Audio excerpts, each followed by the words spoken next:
In today's video, we're talking about the latest trade rumors around the Montreal Canadiens. It looks as though we have the approximate asking price for an Alex Debrincat trade out of Chicago. Plus, it sounds like Carolina Hurricanes defenseman Ethan Bear will be on the move. We have some other updates in the coaching world. The NHL Awards are tonight, and we're going to recap last night's game as well. All that and more coming up next. So welcome back to another video here at Top Shelf Hockey. As I mentioned, we have a variety of NHL news and rumors here today. Before we get into the news, I just want to let everybody know that I'm soon going to be having a new merchandise item available. We have some new Top Shelf Hockey jersey hoodies here. Obviously very well done. I had these designed and produced by a local company who I'm obviously going to be looking to partner with, and I just wanted to get some opinions here on the sample that they gave me here today. Obviously, it's very similar to a lot of the Fanatic stuff. Really high quality. You get the stripes on the side. Of course, you get the logo here. You get the hood on the back. Obviously, I like the black in color. It kind of feels like a jersey. They even indicated you could get a name or number or something on the back if you want. So certainly would love some feedback here. Just to give you a better view, here's a good look at it up closer. So, of course, it looks a lot like the high professional quality products you see at the NHL. So you get the sleeves, the hood, and of course right now the back is plain, but like I said, you could have a custom made name additional on there, number if you want it or something. And of course you got the nice crisp Top Shelf Hockey logo here on the front. So those will soon be available for sale. I don't know exactly when, but sometime soon. Don't know the price point exactly as of yet. That's all being worked out. So certainly I just want to show everybody here today and get some feedback and see what everybody's thoughts were on the new merch. So let me know your thoughts on that down in the comments. So as I mentioned, we're going to first recap last night's NHL game between the Lightning and the Avalanche in the Stanley Cup Final, Game 3, with a 6-2 Tampa win. The tides have turned. We now have ourselves a series. Series sits 2-1 for the Avalanche.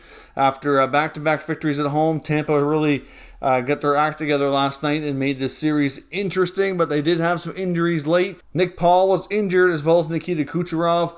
Kucherov appears to be okay. We haven't really heard any additional updates on Paul, but I know he was hobbling around. He scored a goal after he got hurt, but he could barely skate on the ice. I'll be curious to see what his status is. And Braden Point, who sat out last night, is not expected to play Game 4. At least he's listed as doubtful right now for the next one. We don't know any word yet on Kadri or Burakovsky for the Avalanche.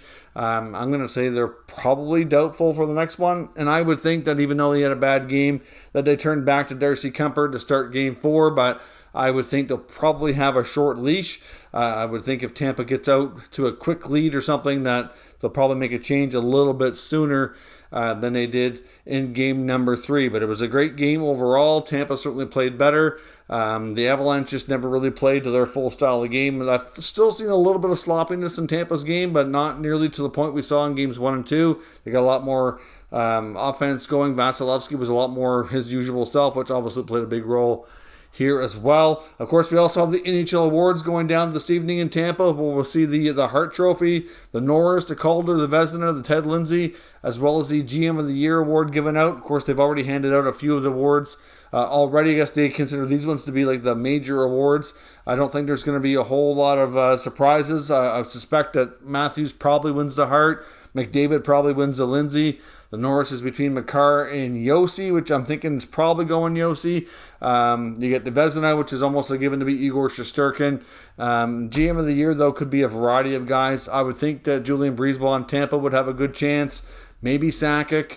You have to think maybe even a few other ones that are in there, but they're voted on for GM of the Year is into the playoffs, so they do factor in playoff success to some degree.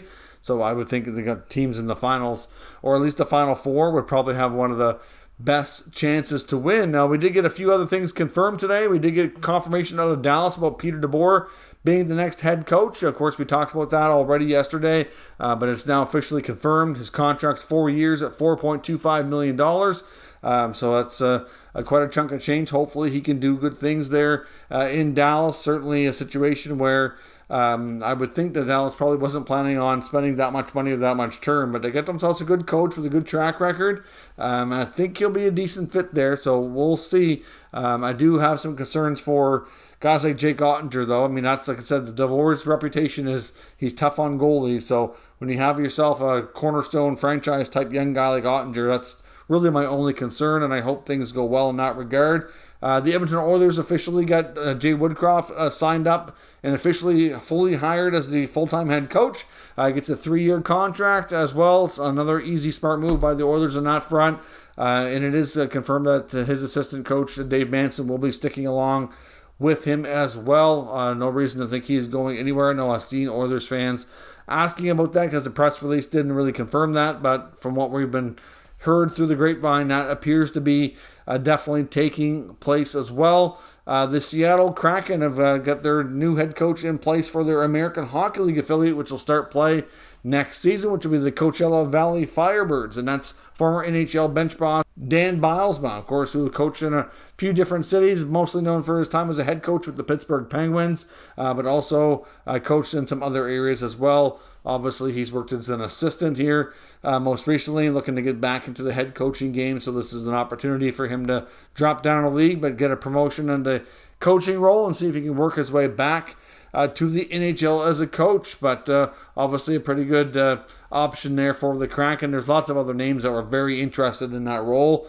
So obviously Ron Francis and the Kraken opted to go with a fairly experienced guy in that regard. The Tampa Bay Lightning also announced today that they've signed Simon Rifers, who's a Swedish center, 24 years old. He's an undrafted player who's already in their organization. As of last year, he played for the American Hockey League affiliate, and he's extended on a 1-year, 2-way contract. Last night in St. John, New Brunswick, here we saw the Memorial Cup get underway. The first game of the tournament was the St. John Sea Dogs against the Hamilton Bulldogs, so the host team against the Ontario League champions. The St. John Sea Dogs, even though they were defeated early on in the Quebec Junior League playoffs, so they've had a long layoff. I expected some rust, but they didn't show it at all. They pulled off a 5-3 victory over the Hamilton Bulldogs. Of course, the Sea Dogs also went through a coaching change, as we talked about on the channel a few weeks back. After the early playoff exit, management decided to go in a new direction, firing head coach Gordie Dwyer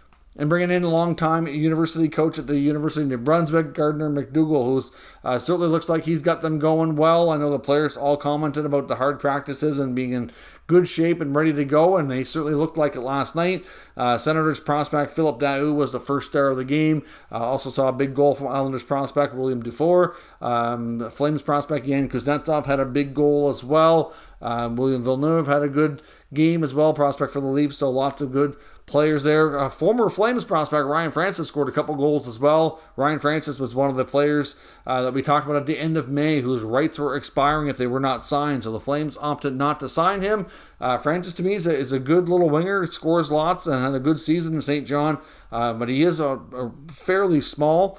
I wonder if that might be the reason the Flames shied away. I don't know, but he'll be re-entering the draft, and obviously having a strong Memorial Cup is certainly not going to hurt his stock by any means at all. Now, of course, the other item we learned last night on the NHL broadcast during the second intermission of the Tampa Avalanche game, Elliot Friedman was talking about the fact that Ethan Bear in Carolina, the pending restricted free agent, has been given permission to speak with other teams. So this certainly looks like a trade is very likely. Ethan Bear most likely doesn't go back to Carolina next year, but it's not completely ruled out that that's a possibility. Friedman did say that the Hurricanes still have interest to sign him.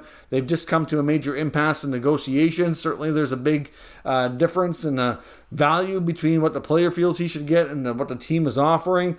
Ethan Bear's probably thinking he's worth more, which is obviously fair to assume here. He also has arbitration rights, so I would assume that the Carolina Hurricanes at this point would probably rather get either a deal done or have him trade it and get a deal done with another team to get something in return.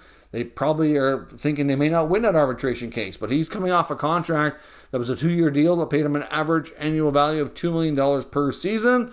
He put up 14 points in 58 games. To me, he's a pretty good top 4D, but he just, I'm not sure what it was. I know some say he was a healthy scratch through the playoffs, but I'm not entirely convinced that was the case. Some were saying he was battling symptoms of like long-term COVID illness.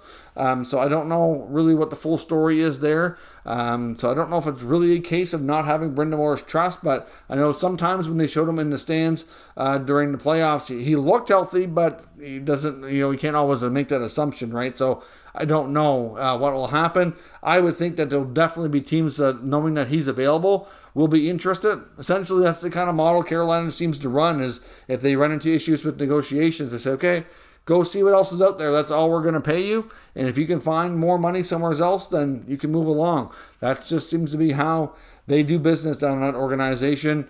And obviously, we'll see where that goes. Down the Hurricanes do have a deep blue line. And they bring back Tony DeAngelo, and you've already got Brett Pesce. You got, others on the right side.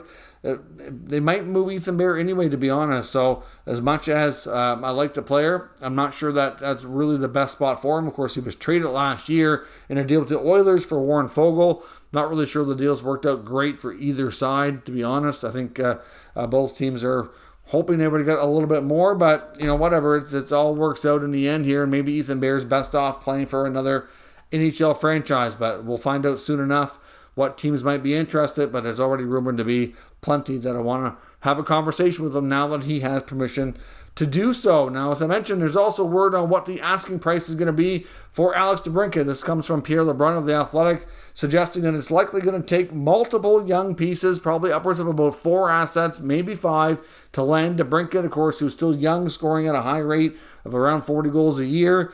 He's got 1 more year on his contract, which is the tricky part. Any team acquiring him is likely going to want to talk about an extension ahead of time, or at least get the the comfort that they're going to be able to get it done and retain the player more than just 1 season. But he's suggesting that it could be a case of multiple high picks, so maybe either 2 firsts or a first and a second. The picks will probably be determined by what else is in the package. So looking at another high-end prospect and another young player. So you're probably looking at a prospect could be like maybe some former first-round pick or a high pick out of that's still maybe not in the NHL, and then maybe another still fairly young NHL player, maybe somebody in that 21, 22 range. So you're looking at probably, like I said, a good solid 4 assets, all either first round or near first round quality, assets. So this is going to be a massive asking price. I know when you look at teams like Ottawa, Detroit, Buffalo, teams that are like coming out of a rebuild who could really benefit from a player like this. They want to add a top 6 forward to become more competitive, and that's great. He'd be good for a lot of teams, but then suddenly subtract all those assets and you go, whoa, okay. Like I know for Ottawa, for example, I had that come up in conversation with a few people. And if you think about what they're going to want from Ottawa, like they're not going to trade Jake Sanderson, they're not going to trade Timmy Stützle or anything like that, Josh Norris, like that's not going to happen, right? So then when you take out all those pieces that they don't want to move, yes, they still have some other prospects that are good. I just don't know if that's really going to be intriguing enough to Chicago. So it'll be interesting to see where it goes, but I'm not sure that it's going to be as easy to get a deal done. I see teams like LA, for example, having a major advantage with a deep prospect pool. So we'll see where things go. But that's the asking price on Debrincat. In Montreal, we have a couple different reports. The fourthperiod.com is reporting that Mike Hoffman is gaining a lot of interest on the open trade market. Of course, he put up 35 points in 67 games last year. Still has 2 years left at $4.5 million. He's 32 years old now. His goal scoring has been down a bit the last couple of years, but hasn't really been consistent with who he's played with as well. Bounced around between Montreal, St. Louis, and at the same time, last year's play was a little bit different too, right? But I think Hoffman could still be a 20 goal scorer. Certainly good on the power play. I don't see any reason why there wouldn't be a reason why they couldn't move him. And like I said, with interest picking up, it's just a matter of time here. I don't know how quickly we'll see something like that come together. I don't know what the asking price would be for a Mike Hoffman, but a guy like that, to me, with Montreal's direction, doesn't necessarily make sense to keep around. They do need a few veteran guys, but it seems like there's a lot of interest in a lot of players. That's why I do expect a major turnover in this roster, but we may not see a player like Josh Anderson go, for example. There's been a hot topic on him lately, lots of interest, lots of teams interested in Anderson. Doesn't mean they're going to move him, though, of course.